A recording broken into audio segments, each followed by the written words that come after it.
raisonnement infantilisant ne correspond pas à la réalité.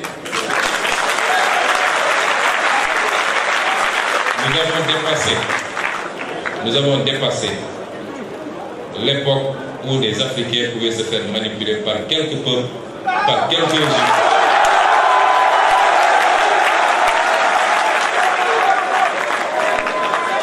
Et ce sentiment qui se manifeste aujourd'hui, c'est toujours manifesté des indépendances à maintenant. Chaque génération a connu son lot de militants, porteurs du même discours, désapprobateurs du caractère volontairement léoné et destructeur pour l'Afrique, de ses relations avec le reste du monde et particulièrement avec l'Europe. Ce qui est par contre nouveau, et nous l'admettons, c'est l'ampleur qu'ont pris ces idées auprès des masses africaines, nourries entre autres par les échecs des élites gouvernantes africaines souvent corrompues et les relations ambiguës que l'Europe entretient avec elles, les menaces sécuritaires, l'apparition de nouvelles opportunités de coopération, mais évidemment l'effet multiplicateur des réseaux sociaux. Aujourd'hui, l'Afrique, la majorité de ses élites, sa jeunesse, sa diaspora et ses masses populaires ont beaucoup évolué. L'Occident l'a-t-il suffisamment compris? Ou est-il encore figé dans une version focardienne de ses relations avec l'Afrique? Avec la France, par exemple, j'ignore pas que nous, notre mouvement politique, quand je dis la France, je parle de ceux qui gouvernent aujourd'hui la France. Je parle du président Macron. Nous ne parlons pas du peuple français avec lequel nous n'avons aucun problème et avec lequel nous sommes liés par une longue et riche histoire. Et je ne parle pas de toutes les élites politiques françaises, ni de la société civile. Je parle de l'élite gouvernante actuelle. Cette France, je n'ignore pas que pour elle, nous avons été, et peut-être nous le sommes encore, malgré notre élection démocratique par le peuple sénégalais, dépeint sous les traits d'un mouvement et d'un leader terroriste, islamiste, violent, populiste, anti-occidental, communiste.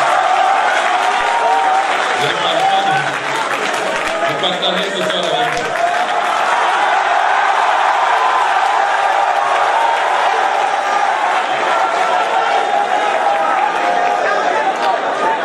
Il est évident, M. Mélenchon, que je ne m'en plains pas, puisque le français bon chose que vous êtes n'échappe pas à cette catégorisation.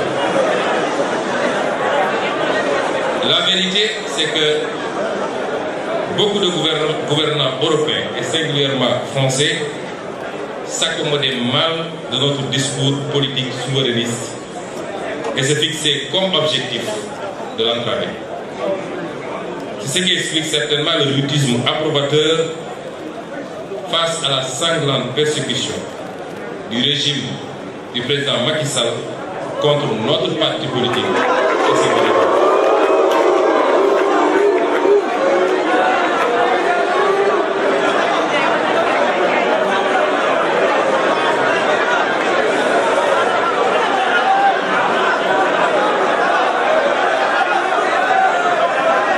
Monsieur le Président Macron,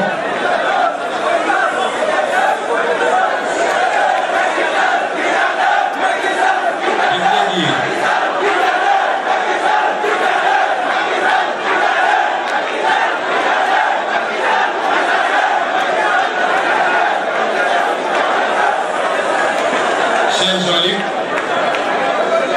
ce tableau semble assez sombre. Je le dis parce que durant toute la période de persécution extrêmement violente contre tout un mouvement politique au Sénégal, ayant entraîné, causé la mort de plus d'une soixantaine de personnes, des milliers de blessés, plus de 1000 détenus politiques, vous n'avez jamais entendu le gouvernement français dénoncer ce qui s'est passé au Sénégal.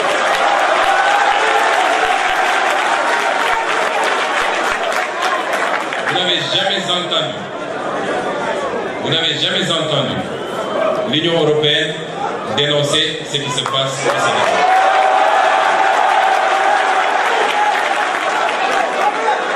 pire encore, c'est au pire de ces persécutions que le président Macron accueillait le président Macky Sall pour le féliciter. D'avoir fait ce qu'il fallait pour sauver son pays. C'est une incitation à la répression, une incitation à la persécution et l'exécution de Sénégalais qui n'avaient de crime que d'avoir un projet politique qui était majoritairement celui des Sénégalais, et ce qui le confirme, c'est l'élection de 54% de son Excellence le président Bassirou Diomaye Faye. Je voudrais faire une précision.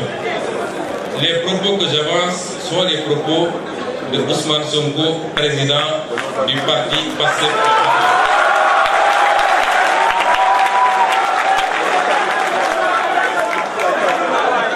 Il est évident que notre posture actuelle, consistant au fait que nous avons à conduire les destinées de ce pays qui est le Sénégal, nous amènera à collaborer avec tous les États du monde, y compris l'État français et donc le gouvernement de M. Emmanuel Macron. Mais je peux également assurer que les postures et les positions que nous avons défendues jusqu'à présent en tant qu'opposants seront exactement les mêmes qu'aujourd'hui.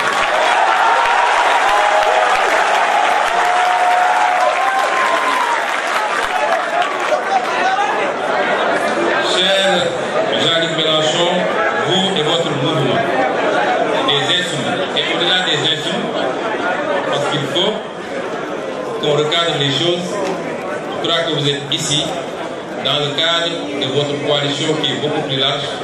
Et il y a ici des élus qui ne sont pas membres des Insoumis, mais qui font partie de votre coalition un peu plus large. Mais je dirais, vous et votre mouvement, vous nous avez dit hier que vous ne vouliez pas, que par votre silence sur ce qui s'est passé ici au Sénégal, que ce silence soit le prétexte d'une généralisation de cette perception à toute l'élite politique française et au-delà à tout le peuple français. Que vous vouliez être par votre engagement, non pas aux côtés de Pastef et du peuple sénégalais, mais par la défense de la démocratie et de la vérité, vous vouliez être cette autre voie de la France. L'accueil qui vous a été réservé ici au Sénégal doit vous rassurer que vous avez été cette autre voix de la France que nous avons entendue. Et au nom de tout le peuple sénégalais, je vous dis merci.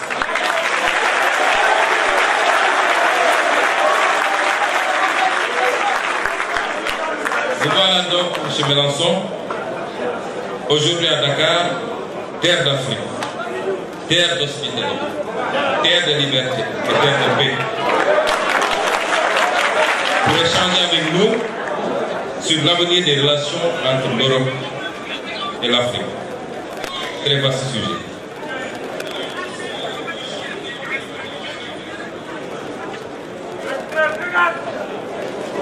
Cette relation que j'ai décrite plus haut, jusqu'à présent, s'est passée comme nous connaissons.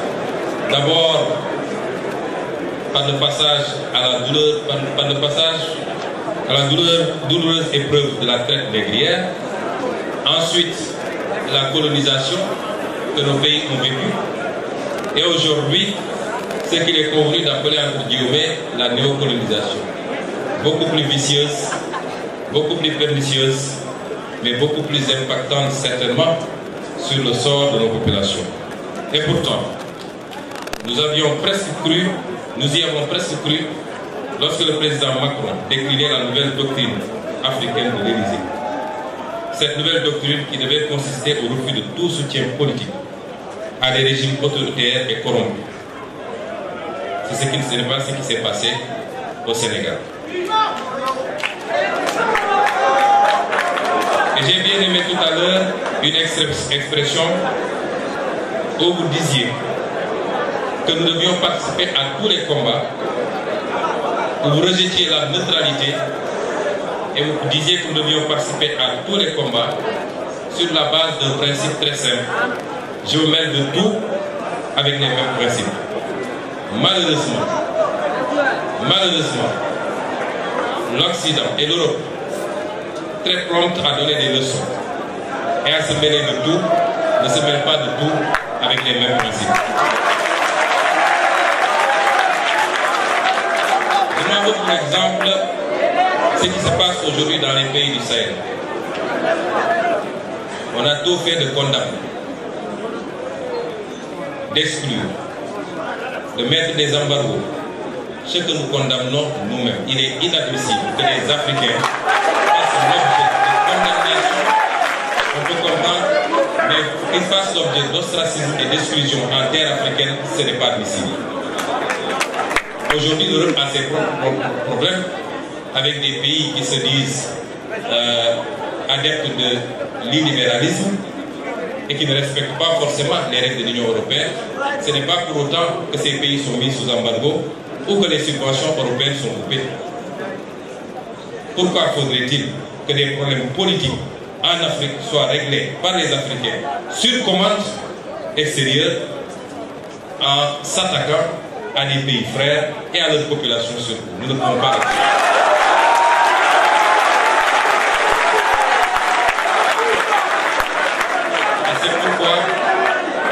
Et c'est pourquoi nous ne lâcherons pas nos frères du Sahel.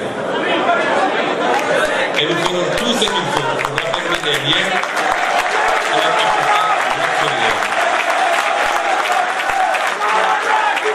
Ceux qui aujourd'hui condamnent des régimes considérés comme des régimes militaires ou dictatoriaux sont pourtant enclins à aller dans d'autres régimes qui ne sont pas démocratiques lorsque leur intérêt se trouve pour négocier du pétrole ou des marchés. Est-ce qu'à partir de ce moment, on peut dire qu'ils se mêlent de tout avec les mêmes principes? Absolument pas.